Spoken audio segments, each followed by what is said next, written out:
All right, assalamu alaikum family. Out here taking care of some business. And yes, I'm Muslim. Alhamdulillah. And I want to let you know, man, you can still be in your faith and still be nice looking and fresh. You know what I'm saying? Absolutely. You know, just out here handling a business. You see me, right? So I ain't got my,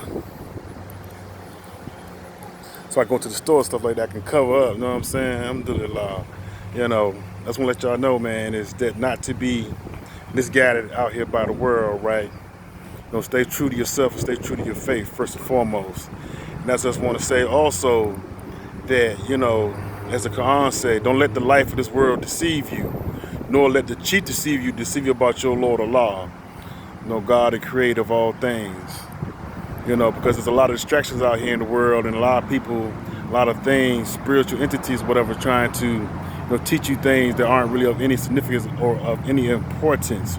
We're only here for a finite amount of time. Whether you live to be 40 or you live to be 120, the journey is still finite, man. So a lot of things that we believe are important and that we are taught matters the most really doesn't matter that lot, man.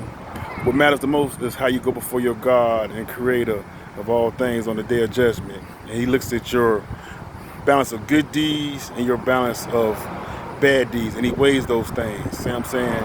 And first and foremost is to have faith in the day of judgment, in the one and only true living God, God of Abraham, Isaac, and Jacob. The creator of all things, man, and all his angels, all his books, and all his prophets. We don't make no distinctions between one another among them in Islam. We acknowledge the Prophet Muhammad and the prophets Moses and Jesus and Abraham. We see them serving the same God. There are no different religions when it comes to Islam. We all fall under the faith of Abraham, even us as Muslims. A lot of us are being tested every day, man. Not only are the scriptures about what happened during those ancient times, but the scriptures are about those events. The scriptures are about the allegories, which are stories with moral meanings behind them to give us ability to be able to act in accordance with God's plan for us in this life. So a lot of us are being taken up, man, to that mountaintop as the Satan took Jesus up to the mountaintop and tried to deceive him, and tried to tempt him, tried to offer him the things of the world for him to forget himself and who he was and what his mission was for the Creator. But Jesus didn't let him tempt him with that. So we got to be the same way, man. We can't let these principalities, these powers that be, these businesses and corporations and music industry, whatever, get us off our path, man. We got to stay on that path and still be able to benefit, by the blessings of Allah. These things that we want in this world. I won't have everything. No, nobody gets everything. Even the most rich people don't get everything they want. But you don't have to sell out, man, sell your soul or do something that you don't want to do or that is not right to get the things in this life that you want. So pass that test, man.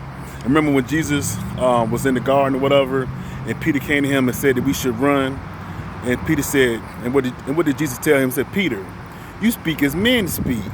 Get thee behind me, Satan. Because it wasn't that he was calling, Peter Satan.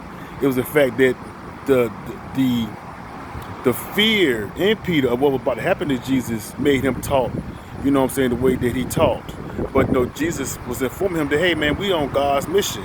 We can't, deviate from God's mission because of what we want or what we desire or what we may fear. Because everything's in God's hand and it's his decision. Whether you live today or die tomorrow, it's all in God's hands. And of course as Muslims, we don't believe that Jesus died on the cross.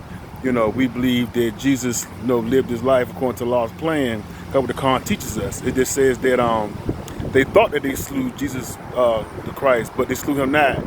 For Allah took him, and they only killed or slew something similar. Now, what that exactly means, it doesn't go that far or deep into it. And plus, we believe that we go directly to the Creator for our sins. And that we don't go to like a mediator or arbitrator for our sin. We go straight to the Creator, and then we will constantly invoke peace and blessings on the prophets, and their families and stuff like that. And that they are in paradise, prostrating to Allah for us. They're prostrating to, the God and Creator of all of us. Allah is just one of Allah's many names. Allah, Jehovah, Yahweh, Any name that was revealed to the prophets in those days, whatever, is the name that Allah gave to them to use at that time. You know, because Allah is infinite. God is eternal. You know, He has many attributes. You know, that are righteous and just and powerful. So we call him and not about the attributes of the day and times that we are in or that they were in and everything. You know, that's why we say Islam has no beginning or ending, because Islam means to submit, and we submit our will to Allah. We submit our will to God. Just like we say Abraham submitted his will to Allah in Islam. Islam only means submission, family. You know, so if you are on the journey as a Muslim, as a Hebrew, as a Christian, you know what I'm saying? In essence, we're all serving the one and only true same God, God of Abraham, Isaac, and Jacob, God of the Torah, the New Testament, or the Gospel, and the Quran. So, man, stay positive and peace. Got more videos coming. All right.